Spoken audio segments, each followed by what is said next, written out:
So if anybody on this app knows who the Transformed Wife is and you're a Christian, then you've probably seen this video right here. Here are my thoughts on it. Okay, so as most of y'all know, I'm a Christian, I'm also conservative, and I'm a female. And so basically in this video, she talks about Italy's newest female leader, but then she also goes over like traditional like gender roles in the Bible and stuff, and how it's not right, even though she's a conservative leaning politician, that it's not right just because she's a woman and stuff, and how she should be more of like a traditional godly woman according to the Bible. My issue here is women like Lori Alexander, but also Debbie Pearl have had like the same idea when it comes to gender roles. I'd rather it be done badly by a man than good by a woman. Those are the words of Debbie Pearl. And if they apply that same logic to this situation, we have a big issue. Because you're saying stuff like men should be the only ones voting, men should be the only ones being politicians. Here is my issue.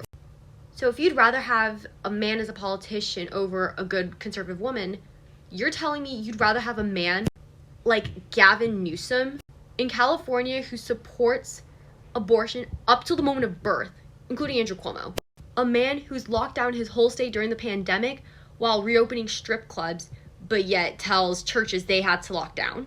You'd rather have a man who is completely ungodly just because he's a man, thinking he's a better leader just because he's a man, over a conservative leading woman who might actually change Italy's politics into the right direction. And in one of the comments, she said the only reason why we have Democrat leaders is because women were allowed to vote and all that stuff. Clearly she's never been to the East Coast. There are so many conservative women in this country, but yet we're always silenced. And there's a lot of Democrat men, so all in all, I get what she's saying about like, traditional gender roles and all that stuff, but desperate times call for desperate measures. And just because you're a man, it doesn't mean everything you're gonna do is right.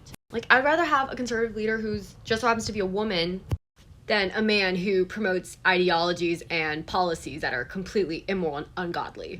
Women like Lori should know better because I think she's from California. I don't know, it's just a whole crazy situation, but I can totally do a part 2 to this.